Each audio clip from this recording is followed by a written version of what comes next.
Assalamualaikum warahmatullahi wabarakatuh. Pada pembahasan kali ini, kami akan bahas mengenai penggunaan teknologi informasi dalam menjalankan e-commerce.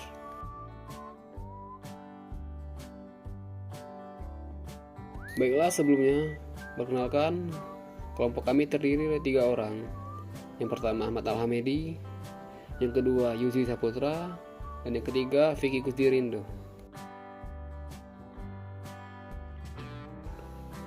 Baiklah, kami akan mulai membahas mengenai e-commerce.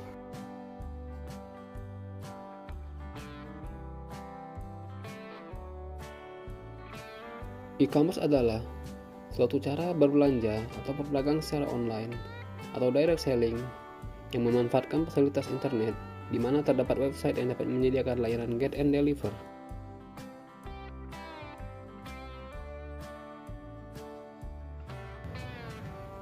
E-commerce memiliki beberapa manfaat. 1. Mempermudah komunikasi antara produsen dan konsumen. 2. Mempermudah promosi dan pemasaran barang atau jasa. 3. Memperluas jangkauan calon konsumen dengan pasar yang luas. 4. Mempermudah proses penjualan dan pembelian. 5. Mempermudah pembayaran karena dapat dilakukan secara online. Dan 6. Mempermudah penyebaran informasi.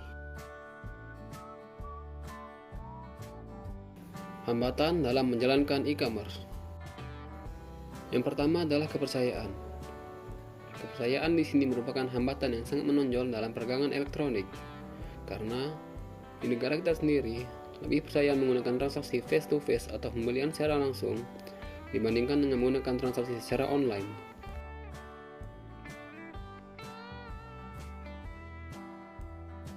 Yang kedua, security atau keamanan.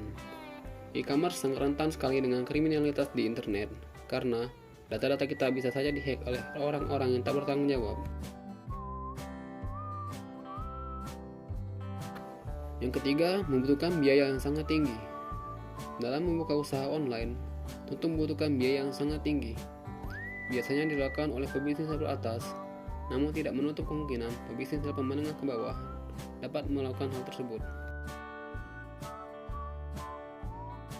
Adapun keuntungan yang diperoleh dengan menggunakan transaksi melalui e-commerce bagi suatu perusahaan.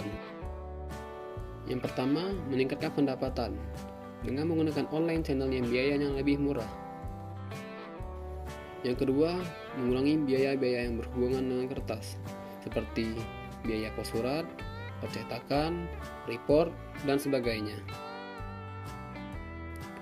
Yang ketiga, mengurangi keterlambatan dengan menggunakan transfer elektronik atau pembayaran yang tepat waktu dan dapat langsung dicek. Dan yang keempat, mempercepat pelayanan ke pelanggan dan pelayanan yang lebih responsif.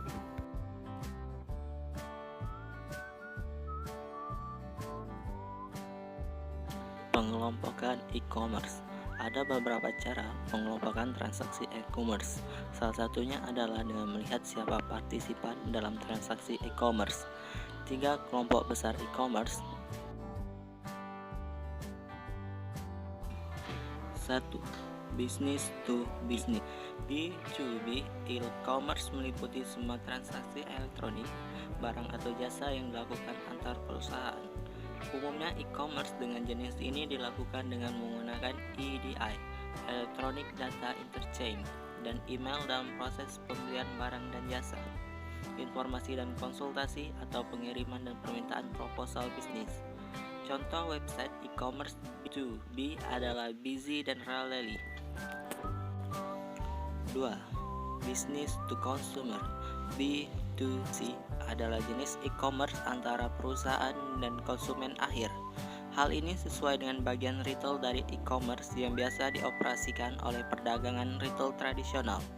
Jenis e-commerce ini berkembang dengan sangat cepat karena adanya dukungan munculnya website serta banyaknya toko virtual bahkan mall di internet yang menjual beragam kebutuhan masyarakat.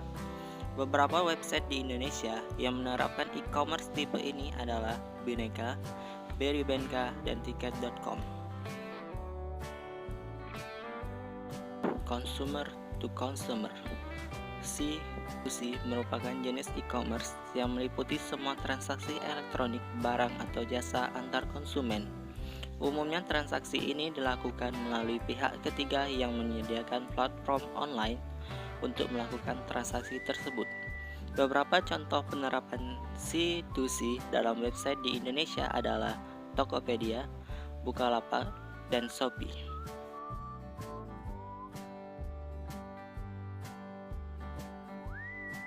Intelijen bisnis. Menurut Richard Combs, intelijen bisnis adalah sebuah alternatif terminologi bagi competitive intelligence. Definisinya adalah kegiatan-kegiatan monitoring lingkungan eksternal sebuah perusahaan untuk mendapatkan informasi yang relevan bagi proses pembuatan kebijakan perusahaan tersebut. Dengan bisnis intelligence, manajemen akan mendapatkan informasi yang berkualitas dari kegiatan bisnisnya secara tepat waktu, akurat, dan reliable melalui saluran komunikasi data, sehingga memudahkan pimpinan perusahaan dalam proses pengambilan keputusan yang penting dan bersifat strategis, seperti tujuan jangka panjang perusahaan, pengembangan perusahaan, serta tujuan khusus yang akan dicapai perusahaan. Semakin tinggi tingkat kompetisi antar perusahaan, maka peranan bisnis intelligence menjadi semakin penting.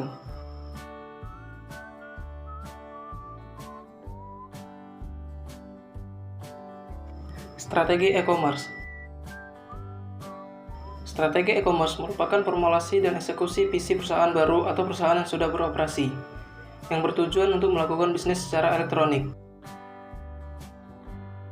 Pengembangan strategi akan berbeda, bergantung pada tipe strategi, metode implementasi, ukuran atau skala perusahaan, dan pendekatan yang digunakan.